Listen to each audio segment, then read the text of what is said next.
Boa noite a todos, bem-vindos. O livro é Caminho, Verdade e Vida, de Francisco Cândido Xavier, por Espírito de Emmanuel. Zelo próprio. Olhai por vós mesmos para que não percais o vosso trabalho, mas antes recebais o inteiro galardão. João, capítulo 8. A natureza física, não obstante a deficiência de suas expressões em face da grandeza espiritual da vida, fornece vasto repositório de lições, alusivas ao zelo próprio, a fim de que o espírito receba o sagrado ensejo de aprender na terra, receberá um corpo equivalente a verdadeiro santuário. Os órgãos e os sentidos são a sua potência, mas semelhantes tabernáculos não se ergueria sem as dedicações maternas, e quando a criatura toma conta de si. Gastará grande porcentagem de tempo na limpeza, conservação e defesa do templo da carne em que se manifesta. Precisará cuidar da epiderme, da boca, dos olhos, das mãos, dos ouvidos. O que acontecerá se algum departamento do corpo for esquecido? Excrescências e sujidades trarão veneno à vida. Se o quadro fisiológico, passageiro e mortal exige tudo isso, que não requer de nossa dedicação o espírito com seus valores eternos. Se já recebestes alguma luz, desvelate em não perdê-la, intensifica-se em ti.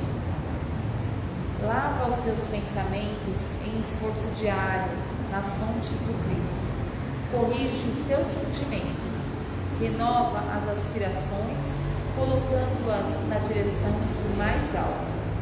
Não te cristalizes, movimenta-te no trabalho do zelo próprio, pois há micróbios intangíveis que podem atacar a alma e paralisá-las durante o século. Depois dessa leitura, que traz aí essa lembrança, né, da gente não só cuidar do corpo material, mas cuidar do espírito com todo carinho e zelo. Eu chamo todos agora a fechar os olhos para que possamos fazer uma oração. É um momento em que nós entregamos a nossa mente, o coração a Jesus, para que suas palavras possam fazer sentido ao que viemos buscar. Vamos aqui pensando naquele Jesus, aquele que conhecemos, aquele chinelo arrastando, aquela túnica comprida, aquele olhar manso, um coração cheio de amor, aquela luz que invade todo o ambiente onde ele está, que é o nosso ambiente, que nos recebe de braços abertos, com a sua humildade e o seu carinho. E assim, vamos fazendo a sua oração, dando início aos nossos trabalhos, ao nosso ensinamento, a um bate-papo que traz edificação à nossa alma, que nos limpa, nos cura, nos protege e nos faz seguir o caminho do bem. Pai nosso, que estás no céu, santificado seja o vosso nome. Venha a nós o vosso reino. Seja feita a vossa vontade, assim na terra como no céu. O pão nosso de cada dia nos dai hoje, perdoai as nossas ofensas, assim como nós perdoamos a quem nos tem ofendido, e não nos deixeis cair em tentação, e livre-nos de todo o mal, que assim seja. Graças a Deus, graças a Jesus. E agora nós ficamos com a palestra do Rio, que vai fazer um bate-papo com o café com a gente. Obrigado.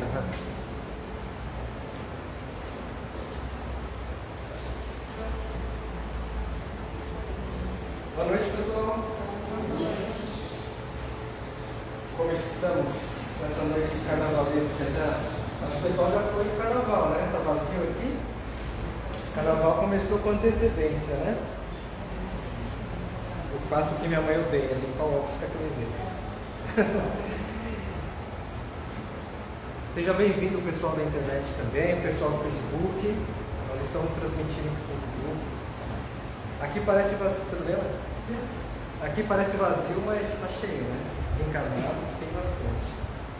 Pessoal, hoje nós vamos trazer uma reflexão desde os tempos antigos até o Espiritismo. Eu queria saber quem daqui veio de outra religião, sendo catolicismo, protestante, evangélico, islamismo. Levanta a mão para mim, quem veio? 2, 3, 4, 5. Você também? 6. Vocês sempre foram espíritas? Legal. Quem aqui de vocês que vieram do catolicismo, que eram evangélicos, que são católicos, são evangélicos ou vieram de lá, já leu a Bíblia? Ou partes da Bíblia? Já. Quem assistiu a novela da Record Moisés? Então, é disso que nós vamos tratar aqui. O que Moisés lá atrás, qual é a relação de Moisés com o Espiritismo atual? Porque o Espiritismo atual pouco traz nas suas palestras, nas suas literaturas, o que aconteceu lá atrás, no Velho Testamento. E o porquê as igrejas fixam tanto no Velho Testamento, desde a Gênesis, Moisés, e pouco falam da revelação prometida. Então a gente vai fazer um pouquinho um paralelo, desde a época de Moisés até a época atual. Quem foi Moisés? O que Moisés fez de tão importante que ficou gravado na história? Quem sabe? Os 10 mandamentos, né? Ele subiu no Monte Sinai e voltou com aquela carta de pedra enviada por Deus, onde estava exposto os 10 mandamentos da lei divina. Amar a Deus sobre todas as coisas, amar aos próximos sobre a ti mesmo, não dizer o nome de Deus em vão, não matarás, não furtarás, não cobiçarás a mulher do próximo, e por aí vai. Notem, pessoal, que a grande maioria dos 10 mandamentos existe a palavra não. Não faça isso, não faça aquilo, não faça aquilo outro, e assim vai. Agora vamos nos colocar em épocas passadas. Eu acho que todo mundo que tem aqui, espero que a Vanessa não me mate, já passou dos 30 anos. Certo? Tirando a criança ali de trás. Qual é a época da nossa vida que a gente mais escuta a palavra não? A época de criança. Você não fala não muitas vezes para ela? Os seus filhos em geral? Né? Quem aqui já tem filhos crescidos também, muitas vezes, aliás, a maioria das vezes, falou não para os filhos no começo. Não é por aí, não faz isso, não mexe aí que você vai se machucar, não é assim, não vai para casa dos outros, não pode, não vai ficar na rua, já está tarde. Não pode ficar acordado da tarde, não pode assistir esse tipo de filme. Não vai pôr no celular? Não vai. Esse é o não do momento. Esse é o não do momento. Não vai mexer no celular, não pode mexer no celular. Não é verdade? Por que eu estou falando isso, pessoal?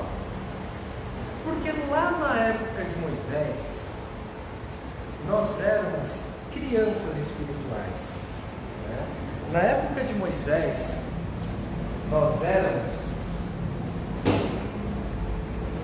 Talvez essa não seja a palavra, mas foi a única que veio na cabeça agora. Nós éramos rebeldes, né? Nós éramos espíritos muito endurecidos, né? Nós éramos espíritos que perseguiam outras pessoas, que matavam simplesmente por bobeira, que decapitavam as pessoas, que cabeças rolavam.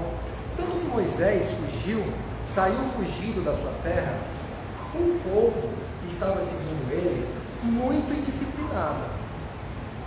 Ele estava fugindo de outro povo, porém o povo dele também era um povo indisciplinado. E hoje nós sabemos que através da mediunidade dele, ele recebeu os 10 mandamentos.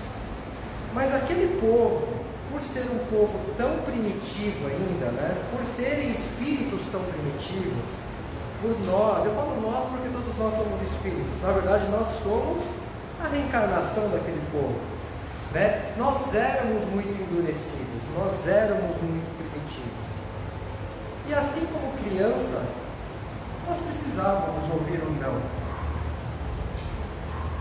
Não furtarás, não matarás, não cometerás adultério, não falar o nome de Deus em vão. Aqueles 10 mandamentos eram um festival de nãos, certo? E o porquê hoje algumas igrejas ainda continuam crendo em um Deus do não? Eu que vim de berço católico, cresci escutando a minha avó e a minha mãe falando: não faz isso que Deus vai te castigar. Quem não escutou muito isso e quem ainda fala isso hoje em dia? Muita gente fala isso, né? Nós crescemos acreditamos em um Deus castigador, em um Deus punitivo, quase que um Deus vilão, né? Porque o Deus que castiga, o Deus que faz tudo aquilo que pregavam naquele momento, Deus é um Deus mau, né? Que Deus é esse que com toda a sua ira vai castigar, né, uma pessoa que errou, né? Mas aquele povo precisava disso. Aquele povo, ele precisava de ordem. Aquele povo, ele precisava ter respeito um pelos outros. Aquele povo, ele precisava, como dizia minha avó, aquietar o facho, né? Ele precisava se aquietar, porque era um povo desordeiro. Então Moisés desceu com a tabuleta dos 10 mandamentos do Monte Sinai, aonde o povo fez isso daqui, ó. Existe um Deus soberano acima de nós e nós precisamos seguir. Se nós não seguirmos, a coisa vai ficar feia. E mesmo com todos esses ensinamentos, a coisa não ficou bonita. Ela continuou feia, mas menos do que se não tivesse, né? Então naquela época, pessoal, nós precisávamos de um Deus punitivo, de um Deus soberano, de um Deus que realmente tivesse ira contra aquelas pessoas que não seguissem os seus mandamentos. Avançando um pouco na história, séculos depois, andou um cara aqui na terra, andou pela terra um cara chamado Jesus, aquele ali de trás. O que Jesus Cristo fez? Jesus Cristo, ele disse o seguinte: eu não vim destruir a lei de Moisés. Ele não veio colocar uma nova lei. Ele veio fazer valer a lei. E testaram Jesus numa passagem perguntando a ele: então, Senhor, dos 10 mandamentos, qual é o mais importante? E Jesus respondeu: amar a Deus sobre todas as coisas e amar ao próximo como a si mesmo. Vocês notaram que esses 2 mandamentos, eles resumem os 10 mandamentos? Se eu amo a Valquíria como eu me amo, eu não vou roubar dela, eu não vou, se ela for minha esposa, eu não vou cometer um adultério, eu não vou matar, eu não vou fazer nada disso. Então, a partir do momento que eu amo o próximo, assim como eu me amo, eu não preciso dos 10 mandamentos. Eu tenho amor ao próximo, né? Porém, tem muita gente que não se ama, né? Tem muita gente que se olha no espelho e não se ama. E o que fazer com essas pessoas? Jesus, pelo pouco tempo que ele caminhou sobre a terra, ele ensinou 2 princípios: ame ao próximo como a si mesmo, e faça o bem ao próximo e a si mesmo. Ou seja, ele ensinou a amar e ele ensinou a ser caridoso com as pessoas. Então vocês concordam comigo, só para a gente ficar na mesma página, que esses mandamentos, eles resumem os outros? Eles resumem os outros. Por que amar a Deus sobre todas as coisas e ao próximo como a ti mesmo? Se vocês leram já a Bíblia ou o Evangelho segundo o Espiritismo, vocês vão lembrar de uma passagem que Jesus fala o seguinte para os discípulos deles: vós sois deuses, vós podeis fazer o que eu faço e muito mais. Aí bugou, hein? Por que Jesus Cristo falou isso para os discípulos? Ele falou que a gente também é Deus. E a gente pode curar as pessoas. Guarda isso aí na caixinha. Aí Jesus Cristo falou o seguinte também em outra passagem bíblica: ninguém pode vir a mim se não nascer de novo. Mas como uma pessoa vai nascer outra vez? Como ele vai nascer de novo? Né? Complicadas essas palavras, né, daquela época. Guarda aí na caixinha. E ele disse mais. E ele disse uma outra frase que está em outra passagem bíblica: há muitas moradas na casa do meu Pai. O que nos leva a crer nessa frase? Que nós não estamos sozinhos aqui. Que essa vida, ela não é a única vida que nós temos. O que ele quis dizer com há muitas moradas na casa do meu Pai? Simplesmente que essa vida não é a única. Mas que naquela época de Jesus, mesmo nós estando mais adiantados do que na época de Moisés, nós ainda não conseguíamos discernir tudo que Jesus falava, porque Jesus era um espírito muito evoluído. Jesus era um espírito que ele só estava aqui com uma única missão: ensinar.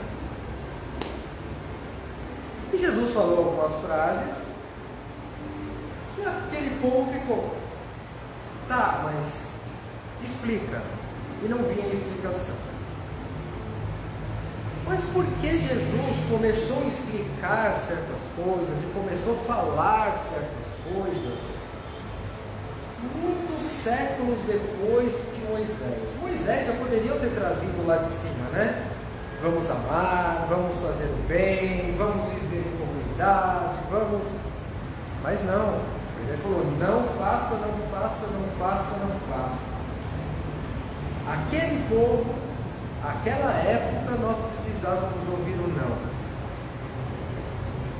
A época de Jesus, nós precisávamos ouvir o como.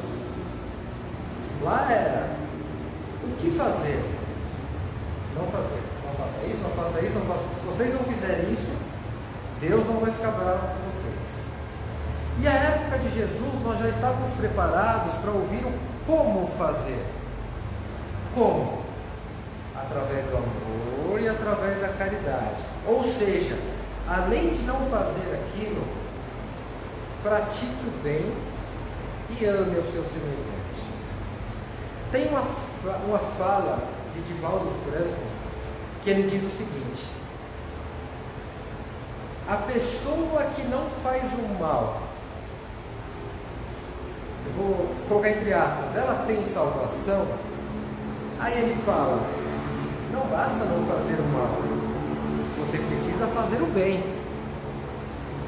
Não basta não fazer o mal e ficar neutro. Você vê uma pessoa precisando, podendo ajudar, não estou fazendo mal para ela, mas também não estou fazendo bem. Uma pessoa dessa merece o reino dos céus, vamos dizer assim, só porque ela não está fazendo o mal? poxa, eu não estou fazendo mal, mas eu também não estou fazendo bem. Para que essa pessoa está aqui? Ela veio aqui para ficar no cantinho dela, quietinha? Ela veio aqui para não trabalhar? Poxa, para que eu vou trabalhar? Porque eu consigo. O morador de rua está ali, eu não vou chutar as coisas dele, mas também eu não vou dar dinheiro para ele. Não estou fazendo mal. Divaldo Franco nos alertou para isso. Não basta não fazer o mal, temos que sempre buscar fazermos o bem. Isso nada mais é do que Jesus já falou lá atrás, quando ele pede para amarmos uns aos outros e para ajudarmos uns aos outros. Quantas curas Jesus praticou? Curas até à distância. Porque o Espiritismo hoje consegue praticar curas à distância? Porque o Espiritismo nada mais está fazendo do que Jesus um dia ensinou. Jesus falou: vós sois deuses. Porque existe passe à distância, porque existe tratamento à distância, curas à distância, cirurgias espirituais à distância. Jesus nos ensinou isso. Então, pessoal, nessa época de Jesus Cristo, nós já estávamos prontos para entender como fazer. E avançamos alguns séculos lá na frente. Aí pisa na Terra um cara chamado Allan Kardec, que resolve estudar a fundo a questão religiosa. Não contente, ele vai estudar a fundo a ciência também. E ele descobre a terceira revelação. Descobre não é a palavra, né? Mas ele consegue transpor para a época atual a terceira revelação. Qual foi a primeira revelação? Os 10 mandamentos de Moisés. Ou seja, Deus existe. Segunda revelação, Jesus Cristo andar na terra, o Filho de Deus que existe, veio nos ensinar a amar. Essa foi a segunda revelação. E a terceira revelação? Caramba, existe vida após a morte. E nós não estamos sozinhos aqui nesse mundo. Mas Jesus Cristo lá atrás já tinha dito: há muitas moradas na casa do meu Pai. Jesus Cristo lá atrás já tinha dito: ninguém pode ver a Deus se não nascer de novo. Mas nós não estávamos prontos para entender. Teve que ter o Evangelho segundo o Espiritismo, escrito por Allan Kardec, sob a intuição dos Espíritos, ou seja, dos mortos, dos que já foram e voltaram para dizer como é e o que fazer aqui para não sofrer depois.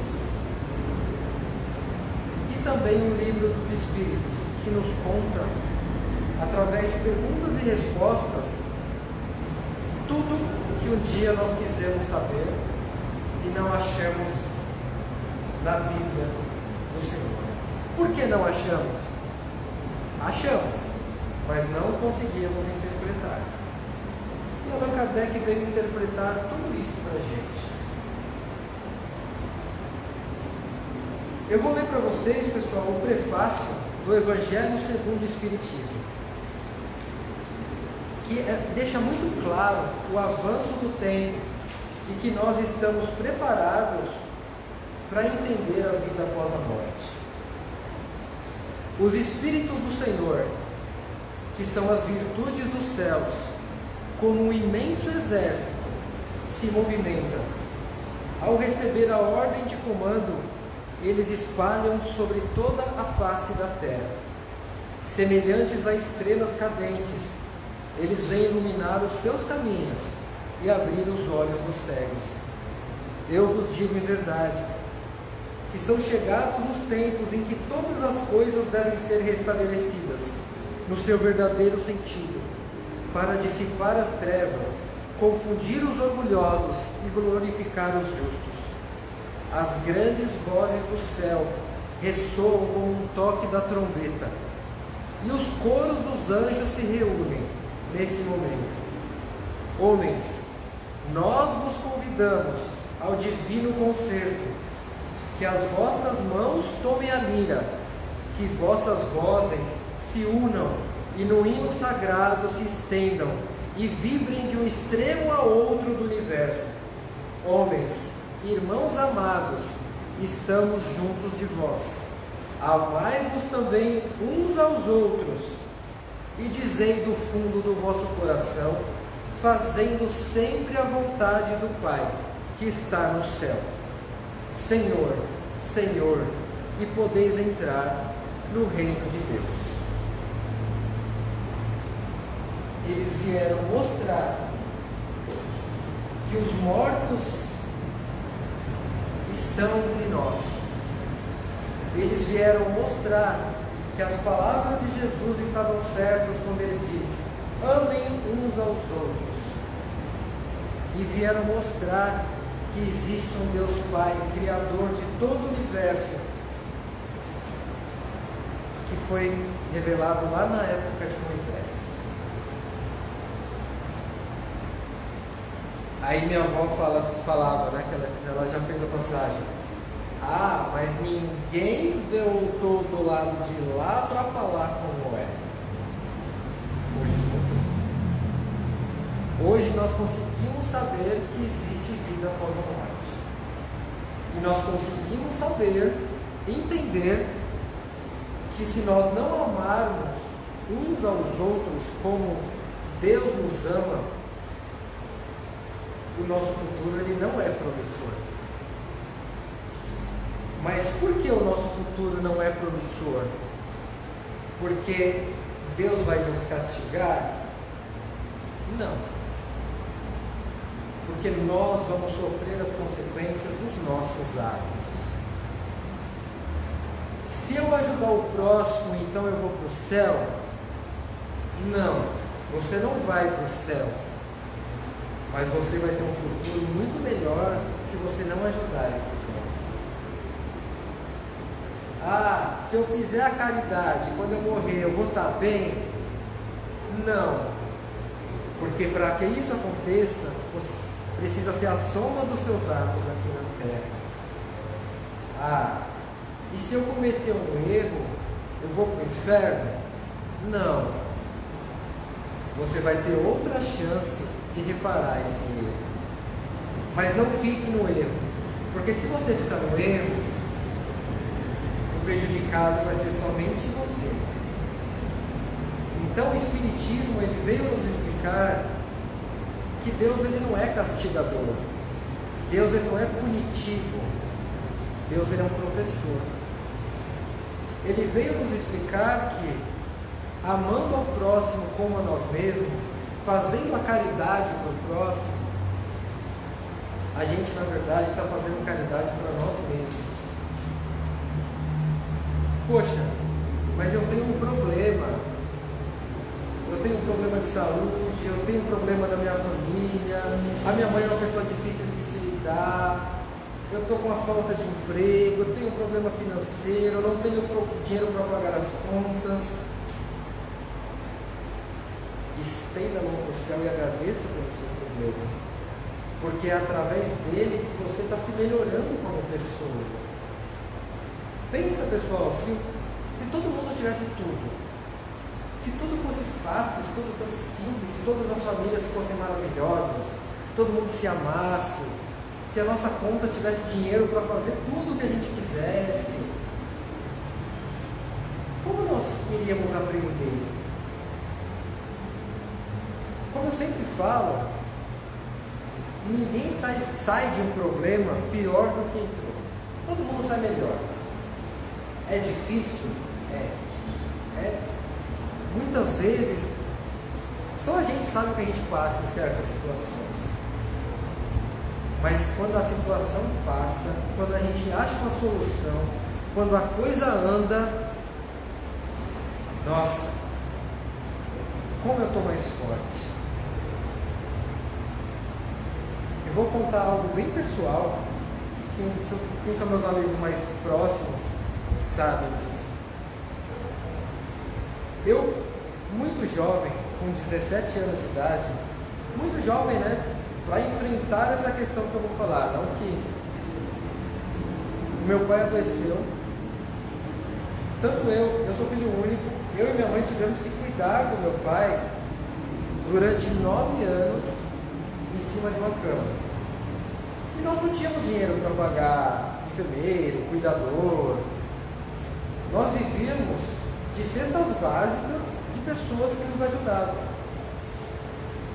Mas o maior problema não era viver de cesta básica. O maior problema não era não ter condições financeiras. A maior dificuldade era ver o seu pai em cima de uma cama e não poder fazer nada, por ser uma doença degenerativa. Meu pai teve Alzheimer. A maior dificuldade era ver o seu pai em cima de uma cama sem te reconhecer. Eu sentava na cama, chorava, eu pedia para Deus trocar eu com meu pai ali. Por quê? Porque eu não tinha forças para aguentar aquilo. Então, eu vi, entre aspas, né, o mundo cair sobre as minhas costas na fase de adolescência. Ou seja, todos os meus amigos saíam para a balada, fazendo isso, fazendo aquilo. Eu não podia, tinha que ficar em casa fazendo o que me foi destinado a fazer. E passou. Meu pai faleceu há 12 anos atrás. E hoje eu vejo que se não fosse essa fase que eu passei, talvez eu não teria me tornado a pessoa que eu me tornei hoje. Talvez eu não tivesse a responsabilidade que eu tenho hoje. Talvez eu não amasse a minha família da maneira que eu amo hoje. Hoje eu vejo situações semelhantes, né, com outras pessoas que passam. Para mim não é um bicho de 7 cabeças. Por quê? Porque eu aprendi passando pelo problema. É igual uma pessoa que passa um problema de saúde na pele, na própria pele. Uma pessoa que perde um filho, só ela sabe como ela saiu daquela situação. Quem passa por uma depressão profunda, só a pessoa sabe como saiu daquela situação e o que aprendeu com aquela situação. Então, pessoal, quem passa por um problema, grave ou não, sai muito mais forte desse problema, sai muito mais disposto a enfrentar os próximos problemas que vem. Porque só depois do problema, depois da solução, ou se não teve solução, mas Deus achou uma solução, como foi o caso do meu pai, a gente entende que a gente precisava passar por aquilo. E que aquilo, na verdade, foi uma misericórdia de Deus para a gente. Se não fosse aquilo, talvez eu não fosse essa pessoa que eu sou hoje, não tivesse os ensinamentos que eu tenho hoje. Sabe Deus como eu seria hoje? Então, pessoal, os problemas que a gente passa, eles vêm para nos fortalecer, para nos tornar espíritos mais evoluídos, para nos tornar pessoas melhores. Então, quando nós ajoelharmos a Deus durante a noite para fazer as nossas orações, seja na frente do seu altar, seja na frente da imagem, seja sentado na sua cama, não importa a sua crença e a sua religião, não peçam somente: Senhor, tire o problema de mim. Não. Peçam: Senhor, me dê sabedoria, me dê coragem para passar por esse problema. Porque eu sei que é para o meu bem. Eu sei que é para o bem da minha mãe. Eu sei que é para o bem do meu filho. Porque eu sei que eu vou sair melhor do que eu creio. Não acreditem no Deus castigador. Acreditem no Deus justo, no Deus amoroso, no Deus professor. Poxa, errei com aquela pessoa e estou arrependido. Fica tranquilo, peça desculpas para a pessoa e aguarde Deus te dar uma nova oportunidade de reparação desse erro. Não fique se criticando. Poxa, não estou sendo um bom filho, não estou sendo um bom amigo. Só confia no tempo de Deus e dê o seu melhor, dia após dia. Então, pessoal, para finalizar, a terceira revelação, que é o Espiritismo, nos ensina exatamente isso: a sermos melhor, dia após dia, a darmos meio passo para frente que seja, dia após dia, e confiar no Deus justo e bom e professor que está lá em cima. Poxa, hoje eu não estou bem, não consigo dar os passos que eu estou acostumado. Dá meio passo só. Levante da sua cama, faça um café e ofereça para o seu filho. Você já deu meio passo. Poxa, hoje eu estou bem. Ah, você está bem? Então vai fazer uma caridade, vai arregaçar as mangas e vai ajudar alguém lá fora. Além de tudo que você faz já na sua casa. Aí você vai estar dando um passão grande. Mas não importa o tamanho do passo. O importante é nunca voltar para trás. Porque se a gente volta para trás, a gente para de crescer. A gente para de evoluir. Tá bom? Então que fique de tarefa de carnaval. Não é só divertimento. Não é só cervejinha e caipirinha. Vamos olhar aquele que precisa mais do que nós. Às vezes a pessoa não precisa de dinheiro, às vezes a pessoa não precisa de um ouvido. Às vezes a pessoa só precisa que você escute ela. E é uma grande caridade escutar alguém necessitado. Então, pessoal, fique de tarefa de casa. Vamos dar meio passo a cada dia, se a gente não conseguir dar um passo inteiro. Mas não vamos deixar de dar esse meio passo. Obrigado, pessoal.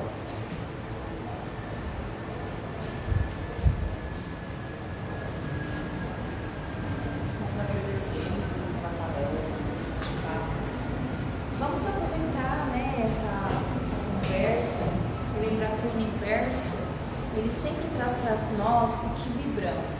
Nós somos vibração, de energia, de amor, né, e de pensamentos também vinculados. Então, o que a gente quer vibrar, né? Como que a gente quer cuidar de si mesmo? Então, vibrar é querer, é desejar, é sentir lá no fundo, no íntimo, o que nós queremos de melhor para nós mesmos. Esse momento é para que a gente abra o nosso coração, para que a gente coloque nossas propostas em Jesus, faça um encontro com Ele. Vamos fechar os nossos olhos, vamos respirar,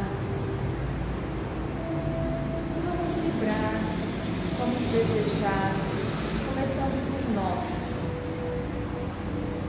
Que esse cuidado comece por nós, para que nós possamos auxiliar os necessitados.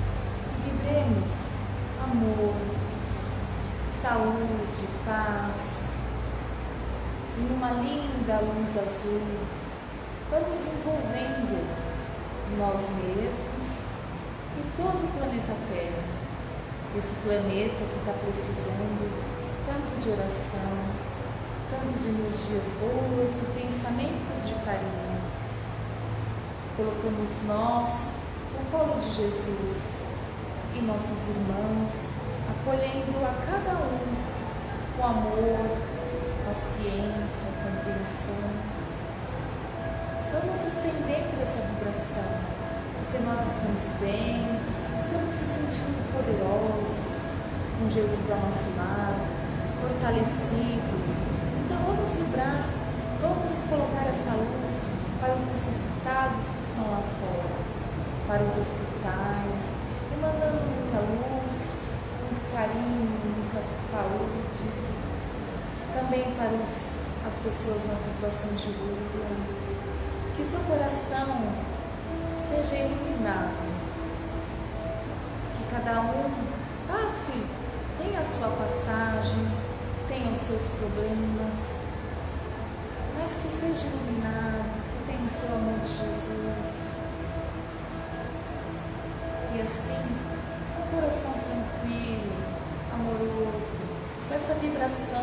somos só um pensamento nesse planeta. Também elevamos essa luz aos nossos governantes, aos que cuidam de nós lá em cima. Também pedimos aos nossos mentores, aos nossos anjos guardiões, agradecemos pelo cuidado que eles têm conosco.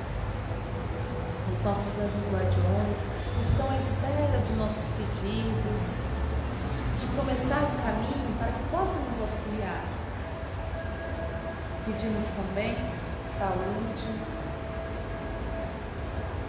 E assim, nós finalizamos esse lindo trabalho com essa vibração de carinho e possamos levar daqui muito mais do que viemos buscar. E com o coração cheio de alegria, um coração cheio de caridade, esperança, possamos se sentir renovados e possamos chegar em casa com mais alegria. Com a prece de Jesus, nós damos encerrados os trabalhos de hoje. Após teremos os passos. Pai nosso que estás no céu, santificado seja o vosso nome. Venha a nós o vosso reino. Seja feita a vossa vontade, assim na terra como no céu. O pão nosso de cada dia nos dai hoje.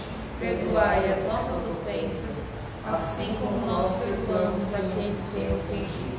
E não nos deixeis cair em tentação, mas livrai-nos do mal. Graças a Deus, Jesus. Nós vamos formando uma filinha para o passe. E depois vocês podem ir para casa. Deus nos abençoe. Bom retorno.